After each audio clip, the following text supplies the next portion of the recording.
Share market पैसा बढ़ाने का एक पावरफुल टूल है, लेकिन ये कोई टिप्स और ट्रिक्स से लकी होने के बारे में नहीं है। सच में सक्सीड करने के लिए आपको नॉलेज चाहिए। स्मार्ट इन्वेस्टमेंट डिसीजंस लेने के लिए बेसिक्स समझना बहुत जरूरी है। इमेजिन करो शेयर मार्केट एक बस्टलिंग मार्केट प्लेस है, जहां कंपनीज अपने हिस्से या शेयर्स इन्वेस्टर्स को ऑफर करती है। जैसे आप बिना इंजन चेक करे कार नहीं खरीदेंगे, वैसे ही बिना कंपनी के फंडामेंटल समझे इन्वेस्ट नहीं करना चाहिए। यहीं से फंडामेंटल एनालिसिस शुरू होता है। ये कंपनी के फाइनेंशियल्स को डीपली स्टडी करके उसकी असली वैल्यू समझने के बारे में है। दूसरी तरफ टेक्निकल एनालिसिस स्टॉक्स के प्राइस मूवमेंट्स पर फोकस करता है। चार्ट्स और पैटर्न स्टडी करके आप ट्रेंड्स और पोटेंशियल ट्रेडिंग अपॉर्चुनिटीज आइडेंटिफाई कर सकते हैं। फंडामेंटल और टेक्निकल एनालिसिस दोनों ही किसी भी इन्वेस्टर के लिए एसेंशियल टूल्स हैं। इन्हें एक ही कॉइन के दो पहलू समझो। फंडामेंटल एनालिसिस आपको स्टॉक की प्राइस के पीछे का व्हाई बताता है, जबकि टेक्निकल एनालिसिस आपको बाइंग और सेलिंग का हाउ और व्हेन समझने में हेल्प करता है। इन दोनों अप्रोचेस को कंबाइन करके आप अपने इन्वेस्टमेंट गोल्स के हिसाब से इन्फॉर्म्ड डिसीजंस ले सकते हैं। चाहे आप बिगिनर हों या सीजन्ड इन्वेस्टर, स्टॉक मार्केट की एक्साइटिंग दुनिया को नेविगेट करने के लिए इन कोर कॉन्सेप्ट्स को समझना बहुत जरूरी है। मान लीजिए आप कार खरीद रहे हैं, क्या आप बिना बॉनेट खोले इसे खरीदेंगे? शायद नहीं। यही प्रिंसिपल स्टॉक्स में इन्वेस्ट करने पर भी लागू होता है। फंडामेंटल एनालिसिस कंपनी की फाइनेंशियल हेल्थ और परफॉर्मेंस चेक करने जैसा है। स्टॉक प्राइस से आगे जाकर अंडरलाइंग बिजनेस को समझना है। इसमें कंपनी के revenue, profit margins, debt levels और फ्यूचर ग्रोथ पोटेंशियल को डीपली स्टडी करना शामिल है।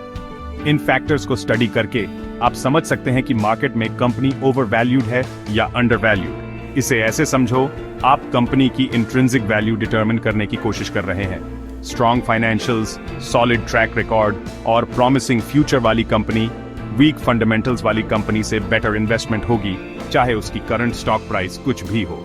याद रखें, इन्वेस्टिंग किसी बिजनेस में पार्टनरशिप करने जैसा है। आप ऐसी कंपनीज चूज करना चाहेंगे जो वेल मैनेज्ड, फाइनेंशियली साउंड और ग्रोथ के लिए तैयार हों। फंडामेंटल एनालिसिस आपको यही करने में हेल्प करता है। नंबर्स डरावने लग सकते हैं, लेकिन फाइनेंस की दुनिया में ये एक स्टोरी बताते हैं। की फाइनेंशियल रेशियोज पजल पीसेस जैसे होते हैं, जिन्हें मिलाकर कंपनी की फाइनेंशियल हेल्थ पता चलती है। ये रेशियोज आपको सेम इंडस्ट्री की डिफरेंट कंपनीज कंपेयर करने और इन्फॉर्म्ड इन्वेस्टमेंट डिसीजंस लेने में हेल्प करते हैं। एक इंपॉर्टेंट रेशियो है प्राइस टू अर्निंग्स या पीई रेशियो। ये बताता है कि इन्वेस्टर्स कंपनी की हर एक रूपी की अर्निंग के लिए कितना पे करने को तैयार हैं। हाई पीई रेशियो बता सकता है कि कंपनी ओवरवैल्यूड है, जबकि लो पीई रेशियो अंडरवैल्यूएशन इंडिकेट कर सकता है। दूसरा इंपॉर्टेंट रेशियो है डेट टू इक्विटी रेशियो, जो कंपनी के डेट लेवल्स को उसके इक्विटी के हिसाब से मेजर करता है। हाई रेशियो ज्यादा फाइनेंशियल रिस्क बताता है, क्योंकि कंपनी बोरोड मनी पर ज्यादा डिपेंड करती है। रिटर्न ऑन इक्विटी या आरओई एक और की मेट्रिक है, जो बताता है कि कंपनी प्रॉफिट जनरेट करने के लिए अपने इक्विटी का कितना एफिशिएंटली यूज कर रही है। इन रेशियोज और करंट रेशियो, इन्वेंटरी टर्नओवर जैसे दूसरे रेशियोज को एनालाइज करके आप कंपनी की प्रॉफिटेबिलिटी, लिक्विडिटी और ओवरऑल फाइनेंशियल स्ट्रेंथ को डीपली समझ सकते हैं। याद रखें, ये रेशियो स्टैंडअलोन इंडिकेटर्स नहीं हैं, इन्हें अदर फैक्टर्स के साथ कंसिडर करना चाहिए। जहां फंडामेंटल एनालिसिस कंपनी की इंट्रिंसिक वैल्यू पर फोकस करता है, वहीं टेक्निकल एनालिसिस मार्केट की लैंग्वेज समझने के बारे में है। ये लहरों को स्टडी करके टाइड की डायरेक्शन प्रेडिक्ट करने जैसा है। टेक्निकल एनालिस्ट्स बिलीव करते हैं कि हिस्ट्री रिपीट होती है और मार्केट सेंटिमेंट चार्ट्स, पैटर्न्स और प्राइस मूवमेंट से समझा जा सकता है। टेक्निकल एनालिसिस में चार्ट स्टडी करना होता है, जो टाइम के साथ स्टॉक की प्राइस हिस्ट्री दिखाते हैं। ये चार्ट सप्लाई और डिमांड के विजुअल रिप्रेजेंटेशंस हैं, जो बायर्स और सेलर्स के कलेक्टिव बिहेवियर को रिफ्लेक्ट करते हैं। पैटर्न्स और ट्रेंड्स आइडेंटिफाई करके technical analysts future price movements predict करने की कोशिश करते हैं। टेक्निकल एनालिसिस का एक की असम्पशन है कि सारी नोन इंफॉर्मेशन स्टॉक प्राइस में पहले से ही फैक्टर्ड होती है। इसका मतलब है कि न्यूज या कंपनी रिपोर्ट्स पर फोकस करने के बजाय टेक्निकल ट्रेडर्स प्राइस एक्शन पर ध्यान देते हैं। Technical analysis short term trading strategies जैसे स्विंग ट्रेडिंग या डे ट्रेडिंग के लिए हेल्पफुल है, जहां टाइमिंग क्रूशियल होती है। Support and resistance levels, candlestick patterns और अदर टेक्निकल इंडिकेटर्स समझकर ट्रेडर्स पोटेंशियल एंट्री और एग्जिट पॉइंट्स आइडेंटिफाई कर सकते हैं। सेक्शन 5, टेक्निकल ट्रेडर के टूल्स, पैटर्न्स और इंडिकेटर्स। टेक्निकल ट्रेडर्स के पास इंडिकेटर्स और पैटर्न्स से भरा एक टूल बॉक्स होता है जो उन्हें मार्केट मूवमेंट्स को समझने में मदद करता है। ये टूल्स उन्हें ट्रेंड्स, रिवर्सल्स और पोटेंशियल ट्रेडिंग अपॉर्चुनिटीज को पहचानने में मदद करते हैं। इन्हें चार्ट्स की दुनिया में अपना कंपास और मैप समझो। सबसे पॉपुलर टेक्निकल इंडिकेटर्स में से एक मूविंग एवरेज है। यह प्राइस के उतार चढ़ाव को स्मूथ करता है, जिससे ट्रेंड्स को स्पॉट करना आसान हो जाता है। जब प्राइस अपने मूविंग एवरेज से ऊपर जाता है तो इसे अक्सर बुलिश सिग्नल माना जाता है, जबकि नीचे जाने को बेयरिश माना जाता है। एक और वाइडली यूज्ड इंडिकेटर है रिलेटिव स्ट्रेंथ इंडेक्स या RSI। यह हाल के प्राइस चेंजेस के मैग्नीट्यूड को मापता है ताकि ओवरबॉट या ओवरसोल्ड कंडीशंस का पता लगाया जा सके। 70 से ऊपर का RSI ओवरबॉट कंडीशंस बताता है, जबकि 30 से नीचे का RSI ओवरसोल्ड कंडीशंस बताता है।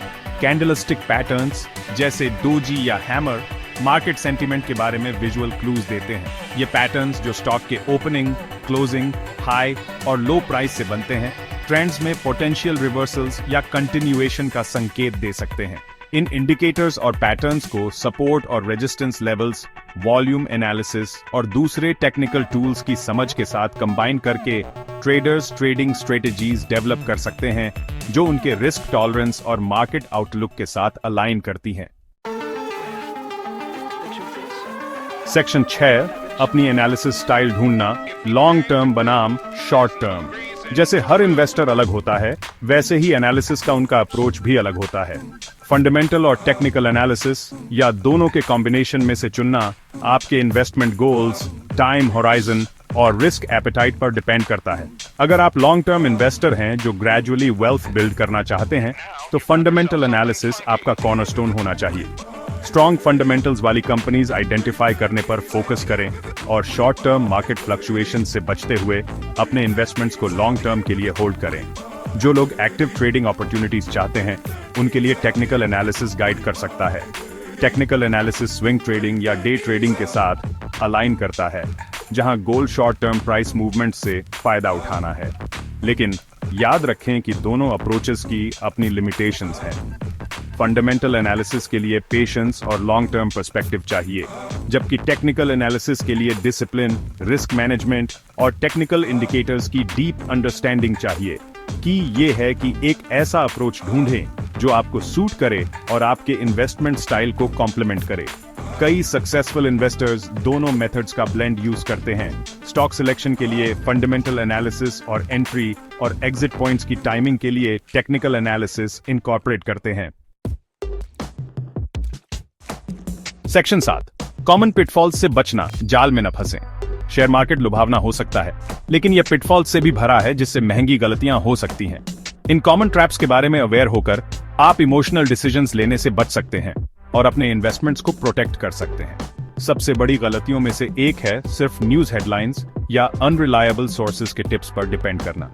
याद रखें, मार्केट फॉरवर्ड लुकिंग होता है और न्यूज अक्सर तब तक आउटडेटेड हो जाती है जब तक यह मैसेज तक पहुंचती है। हेडलाइंस के पीछे भागने के बजाय अपनी रिसर्च और एनालिसिस पर फोकस करें।